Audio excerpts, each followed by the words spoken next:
የግል ይዞታው ላይ በሬ ላይ ደጄ ላይ ቅበሩኝ ማለት አይቻል።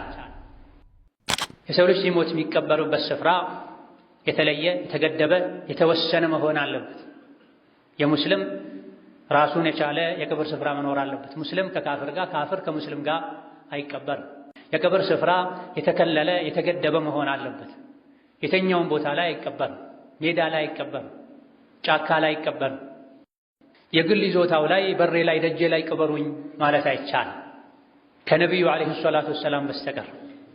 ነቢዮች በሞቱበት ስፍራ ነፍሳቸው በወጣበት ስፍራ ይቀበሩ የሚል ትእዛዝ ስላለ ከአላህ ነቢዩ ሰለላሁ ዐለይሂ ወሰለም አይሻ ቤት ሞተው አይሻ ቤት ተቀብረዋል። ከዛ በኋላ ታጥሯል፣ ተከልሏል። ሁለተኛው ከዚህ ሕግ ተነጥሎ የሚወጣው ሸሂዶች ናቸው። ጂሃድ ያደረጉ አንድ ስፍራ ላይ የሞቱ ሰማዕታት እዛው በሞቱበት ስፍራ ይቀበራል። ከዚህ ውጪ ማንኛውም ሰው ለብቻው ተነጥሎ ሊቀበር አይገባም። እንደዚሁ ደግሞ ሰዎች በየሰፈሩ በየመንደሩ በታትነው ሊቀብሩም አይገባም።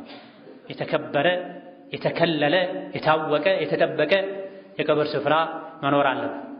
ይሄም ማድረግ በትንሹ ሁለት ጥቅም አለው። አንደኛ ከጊዜ በኋላ ሰው የተቀበረበት ስፍራ ተረስቶ ክብሩ እንዳይነካ፣ ሰዎች ላዩ ላይ መኖሪያ ቤት እንዳይሰሩበት፣ ፎቅ እንዳይሰሩበት፣ መጸዳጃ ቤት እንዳያደርጉት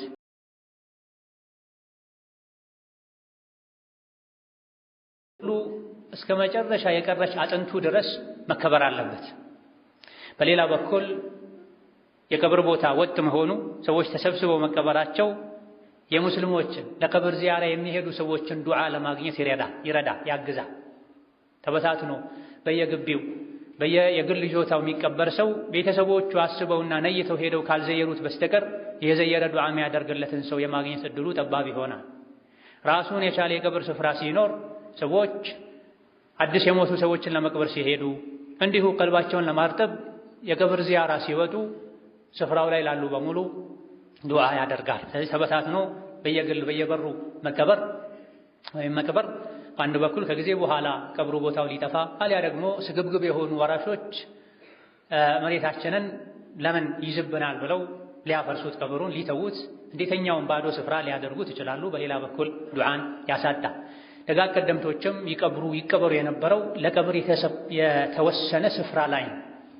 በግል መቅበር የተለመደ አይደለም። አንዳንድ ቦታዎች ላይ በተለይ ክፍለ ሀገር ላይ ቤተሰባቸው ሲሞት እንዴት እንደ ባዳ ሜዳ ወስደን እንቀብረዋለን በማለት በየደጃቸው የሚቀብሩበት ሁኔታ አለ።